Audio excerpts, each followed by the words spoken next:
அரசன் தமிழ் சேனல் உங்களை அன்புடன் வரவேற்கிறது. தமிழால் இணைந்த தமிழ் நல்வுள்ளங்களுக்கு வணக்கம். சரியான நேரத்தை கணக்கு பண்ணி சரியான முறையில் செயல்பட்டா வெற்றி நிச்சயம்.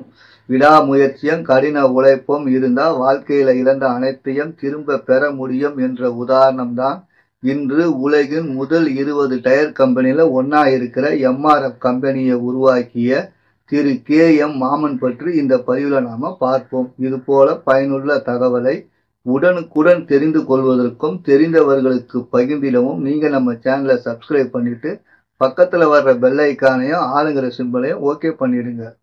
கே.எம். மாமன் தனது கல்லூரி படிப்பை தொடங்கும் போது குடும்ப சொத்தையும் வீட்டையும் இழந்துவிட்ட சூழலில் தான் இருந்தார். கல்லூரி படிப்பை முடித்த பிறகு தனது மனைவியுடன் சேர்ந்து சின்ன கொட்டகையில் பலூன் பொம்மை செய்து வியாபாரம் செய்தார்.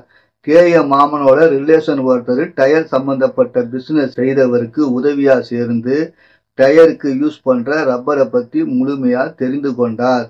1952ஆம் வருஷம் ஒரு வெளிநாட்டு கம்பெனி பழைய டயரை மறுபடியும் யூஸ் பண்ற டயர் ரீட்ரேடிங் கம்பெனிக்கு த்ரெட் ரப்பர் செய்வதை கவனித்தார். த்ரெட் ரப்பர் டயர் தயாரிக்க முடிவு செய்து பலூன் வியாபாரத்தில் சம்பாதிச்ச பணத்தை எல்லாம் ரப்பர் தொழிலில் முதலீடு செய்தார். இந்தியாவில் த்ரெட் ரப்பர் தயாரித்த முதல் கம்பெனி இதுதான். இந்த த்ரெட் ரப்பர் கம்பெனி 4 வருஷத்துல ஷேர் மார்க்கெட்ல 50% இடத்தை பிடித்து விட்டது. ஓரளவு சீரான வளர்ச்சிக்கு பிறகு 1960ல் வியாபாரத்தை விரிவுபடுத்த டயர் தயாரிப்பதில் கவனம் திரும்பியது. டயர் தயாரிக்க அமெரிக்காவின் மேன்ஸ்ஃபீல்ட் டயர் அண்ட் ரப்பர் கம்பெனியில இருந்து தொழில்நுட்ப ஆதரவை பெற்று 1961ல் பிரதமராக இருந்த நேருவை வைத்து டயர் மேனுஃபேக்சரிங் பிளான்ட், அதாவது மெட்ராஸ் ரப்பர் ஃபேக்டரி எம்ஆர்எஃப் கம்பெனியை உருவாக்கினார். இந்த எம்ஆர்எஃப் கம்பெனி உருவாக நேரத்தில் டன்லப், ஃபயர்ஸ்டோன் போன்ற இன்டர்நேஷனல் கம்பெனி இந்தியாவில் ஆதிக்கம் செய்து வந்தது குறிப்பிடத்தக்கது. எம்ஆர்எஃப் கம்பெனியால் தரமான டயர் செய்ய முடியாதுன்ற செய்தி பரவி பல பிரச்சனைகளை தாண்டி ஏற்ற இறக்கங்களுக்கு பிறகு எம்ஆர்எஃப் கம்பெனி தனக்கான இடத்தை பிடித்தது மட்டுமல்லாமல் இன்டர்நேஷனல் கம்பெனி அனைத்தையும் வெளியேறும் சூழலை ஏற்படுத்தி எம்ஆர்எஃப் லோகோ உலக புகழ் பெற்ற விளம்பரமாக மாறி போனது. இன்று 65க்கும் அதிகமான நாடுகளுக்கு ஏற்றுமதி செய்கிறது.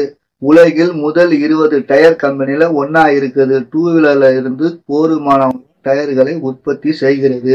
அதாவது இந்த பதில நாம தெரிந்து கொண்டது என்னவென்றால், விடாமுயற்சி, கடின உழைப்பு, சரியான நேரத்தில் திட்டமிட்டு செய்வது போன்ற செயல்கள் இருந்தால் ஒரு கம்பெனியை உருவாக்க முடியும் என்பதை நாம் தெரிந்து கொண்டோம். இது போன்று தரமான பதிவுடன் அடுத்த பதிவில் உங்களை சந்திக்கும் வரை உங்களிடமிருந்து விடைபெறுவது உங்கள் ராஜா. பாய்.